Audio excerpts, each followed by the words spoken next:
everybody. It is Jazz, and I'm here at the Hyatt Regency in Orlando for the Spooky Empire Convention, and I am so excited to see what everybody's wearing and all the cool people that are here. Let's go, guys.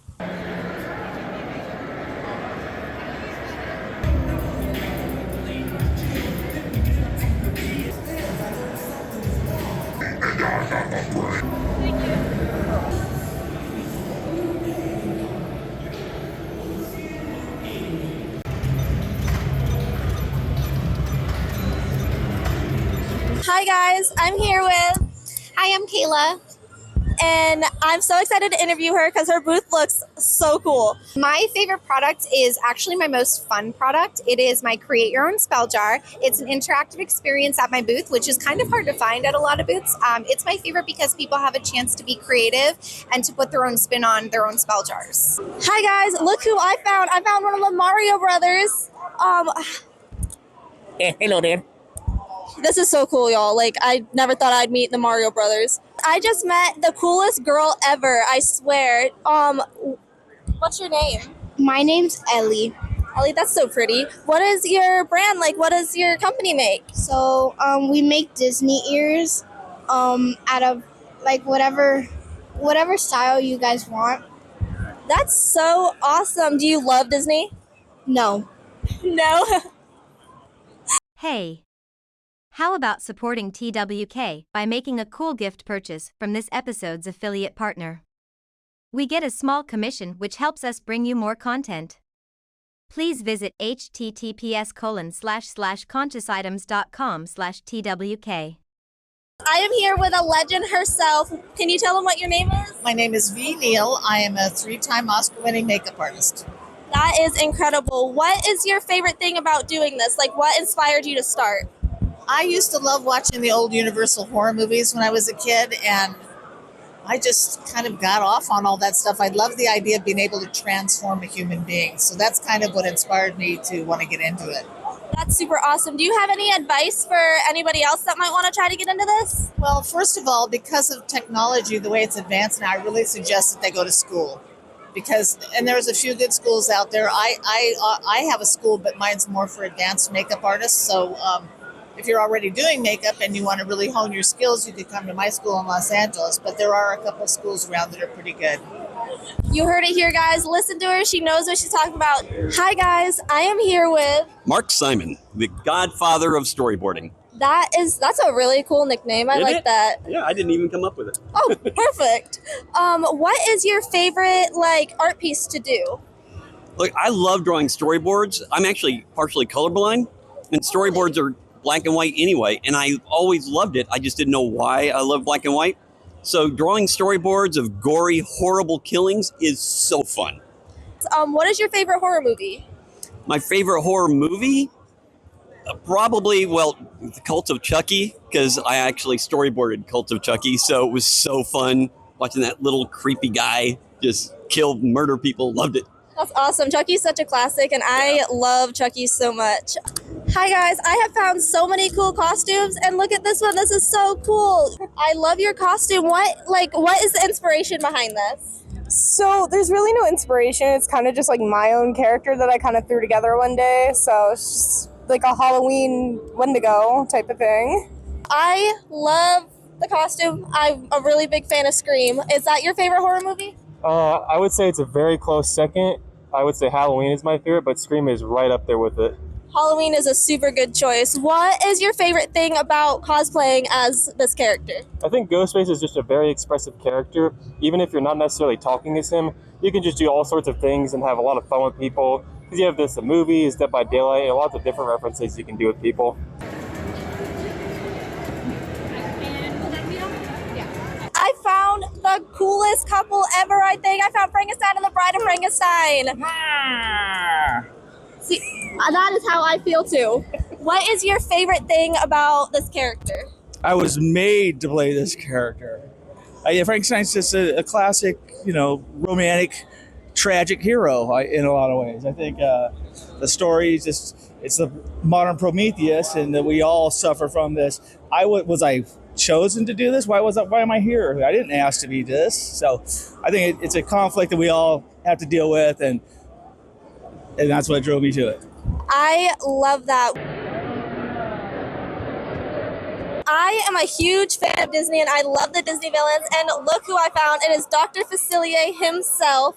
What inspired you to cosplay as Dr. Facilier? Since I started going to like Comic-Con since 2014, I've seen a lot of amazing talent people dressed up in costumes, so that made me wanted to start doing my own cosplay. I love that. You fill the role perfectly. Like, you look amazing. I have a animal business, and what we do with that is we use them as ambassadors, and we take them out and we teach people about what they do and what their importance is to the ecosystem and how we should leave them alone, not feed alligators, etc. So that's basically what we do in a nutshell. I feel like that's such a good thing to show people and to teach them about. So I love that. What is your favorite animal?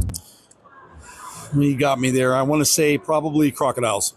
What is your favorite thing about crocodiles? I think they're a super cool animal too. My favorite thing about crocodiles is their intelligence. I think that they're very smart. What got you into doing art? Like, what was the inspiration behind it? I have always been doing some kind of artwork. Probably started early on when I was a kid with spray paint. Got me in some trouble, but eventually it circled back around, and then I walked away from my last day job about 15 years ago, and I've been painting full-time since. That is awesome. I'm terrible at art, so I love when people have super cool skills. Thank you very much. What advice would you give to somebody that wants to get into the art field? Don't do it. Stick to your day job. No, make sure that you have some kind of plan in place. I had to make sure that I did some math, which sounds weird, but I needed to know that I could walk away from a day job to paint full-time, because really, who walks away from a paycheck to go and paint full-time? It's pretty much a lose-lose situation. And it really took a lot of, I don't know, I wouldn't call it that I had to be brave about it, but I had to definitely do some math and figure out what my plan was going to be, what my path was going to be. And at the time I was doing a show for the Hansen family, which is Muppets. And it was an autistic children's benefit that got me out of my last day job because they wanted me to do some work for this convention or this event that they were having. I did 13 Muppet paintings in 10 days. I did a little bit of looking into what that was going to look like. The paintings all sold right away. And I just decided that was going to be my last day job, and I walked away, and here we are. Hi guys, I found such a cool booth. Look, it's an alligator, right? No? Cuban crocodile. Oh. The fifth most endangered of all crocodilians. We work strictly with endangered and threatened animals, primarily with reptiles and amphibians.